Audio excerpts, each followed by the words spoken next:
जिंदगी और मोक्ष की नगरी, शोर और शांति की नगरी, यह है काशी नगरी। कहते हैं काशी नगरी भगवान शिव के त्रिशूल पर टिका हुआ है।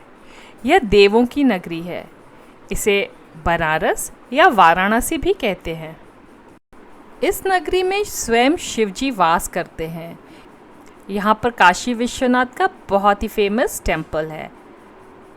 यहाँ पर काल भैरव का मंदिर है जो शहर के कोतवाल हैं, संकट मोचन हैं जो सभी के संकटों को हर लेते हैं। यहाँ दुर्गा कुंड है। कहते हैं यहाँ माँ की आप रूपी मूर्ति है और कितने ही देवी देवता यहाँ वास करते हैं। माँ गंगा की असीम कृपा है इस शहर पे। करीब लाखों में पर्यटक यहाँ हर साल इस नगरी को देखने आते हैं। ज़्यादातर पर्यटक इस काशी नगरी को देखते हैं और सारनाथ जाते हैं, जहाँ का स्तूपा बहुत ही फेमस है।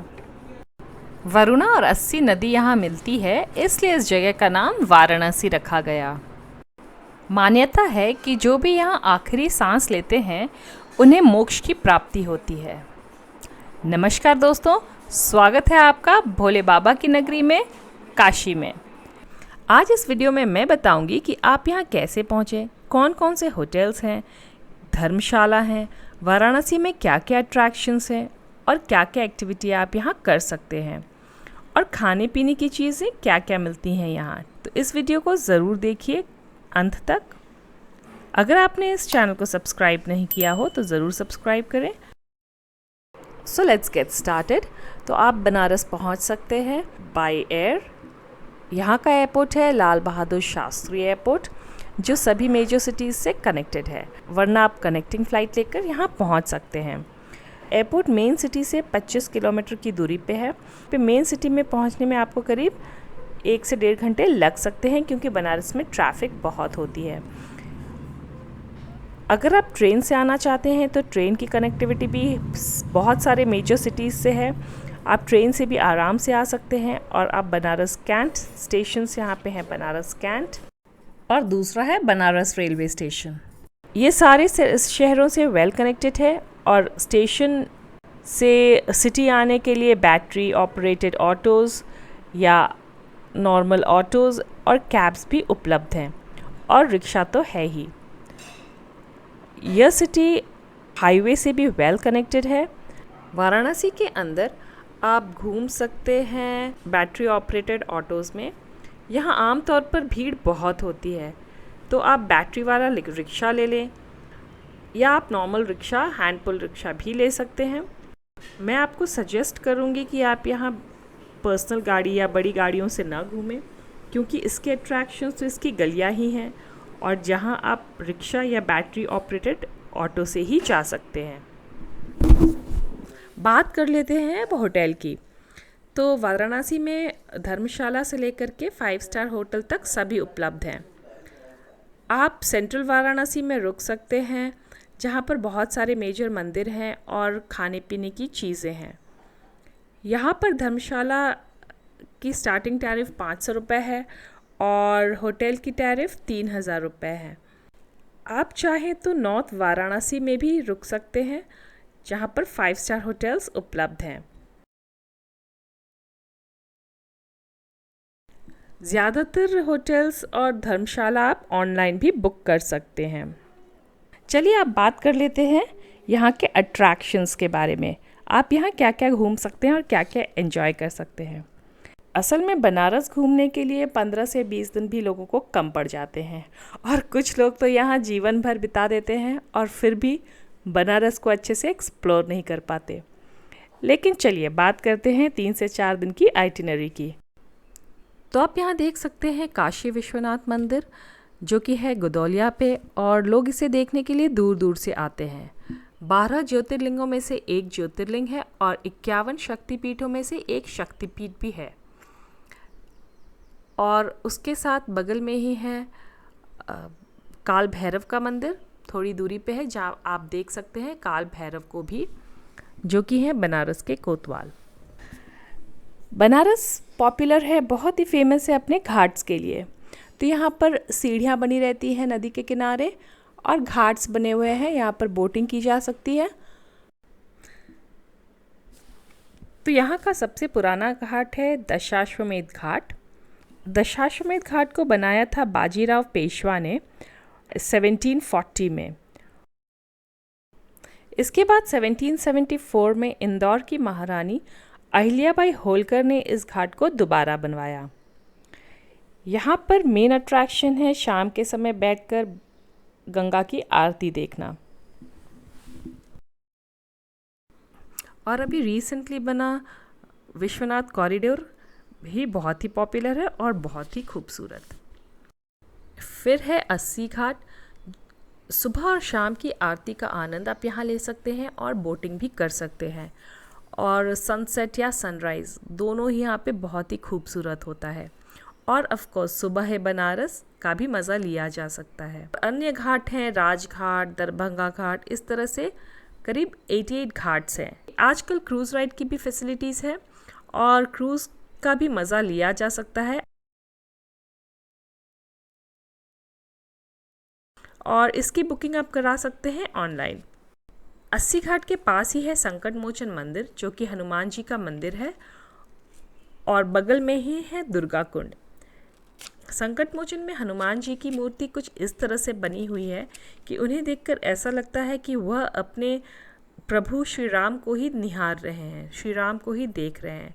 ठीक उनके सामने मंदिर है श्री राम, लक्ष्मण और सीता मैया की, और ऐसा प्रतीत होता है कि हनुमान जी अपने प्रभु को ही देख रहे होते हैं।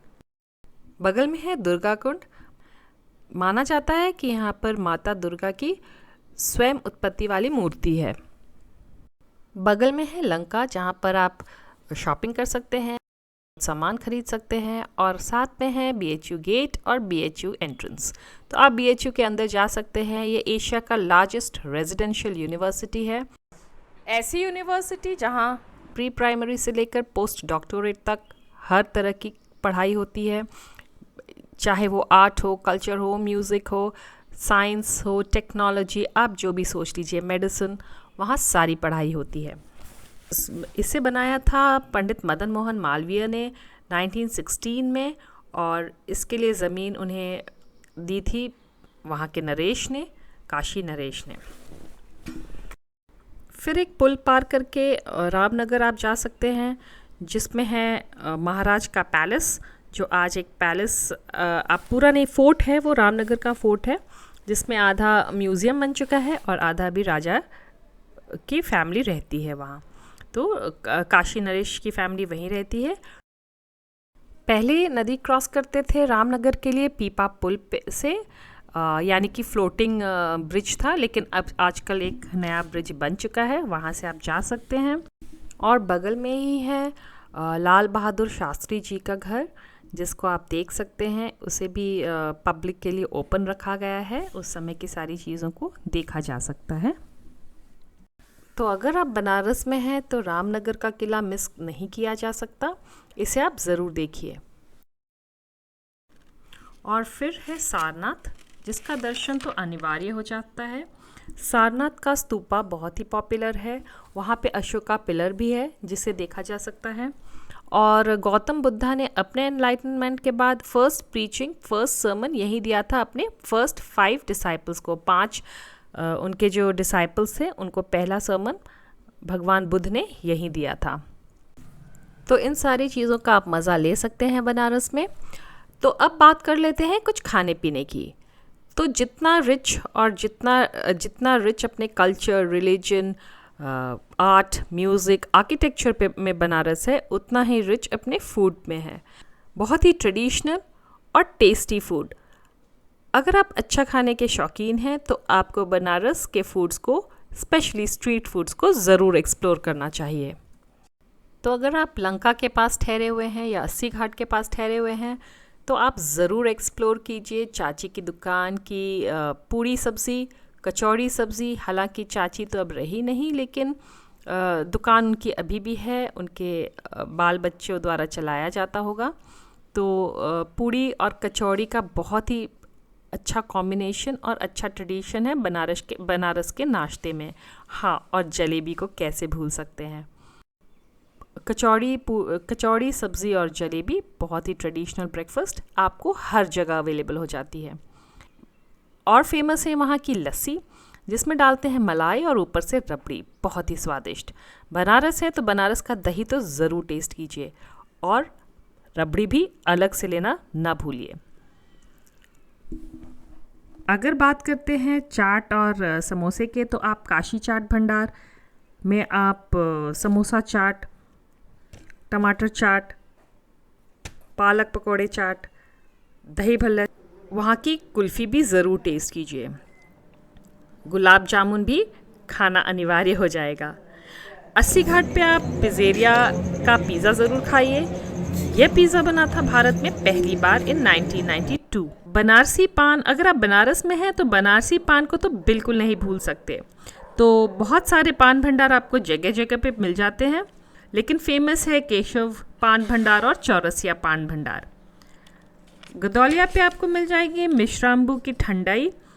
तो ठंडाई में आप वहाँ पे भांग भी डाल के देते हैं, लेकिन अगर आप चाहें, और ठंडाई के बहुत सारे फ्लेवर्स हैं, काजू बादाम पिस्ता मिक्स करके दूध में मिलाते हैं केसर के साथ, और वो बन जाती है ठंडाई। लेकिन उसमें भांग भी डाल कर देते हैं, और भांग हो जाती है कॉम्प्लीमेंट्री। अगर आपको भांग चढ़ जाती है आप पे तो प्लीज़ इसे ट्राई ना करें। और हाँ, चिवड़ा मटर, गोलगप्पा, समोसा, भूजा, बुनिया आपको जगह जगह पे मिल जाएंगे। दही पूड़ी खाना ना भूलें। और last but not the least, एक कुल्हड़ में गरम चाय और घाट पर बैठकर उसका आनंद लीजिए, एंजॉय कीजिए बनारस में। तो आज मैंने इस वीडियो में आपको बताया कि बनारस कैसे आएँ, वहाँ रहने की कौन कौन सी जगहें हैं, और आप क्या क्या कर सकते हैं बनारस में, क्या क्या खा सकते हैं और क्या क्या एंजॉय कर सकते हैं। उम्मीद है आपको मेरी यह वीडियो बहुत पसंद आई। लाइक, शेयर और सब्सक्राइब करना वीडियो को ना भूलें। मैं मिलूँगी अगली बार एक नई वीडियो के साथ, और अब शुरू करेंगे बनारस एपिसोड। तब तक के लिए thank you for watching. See you again soon.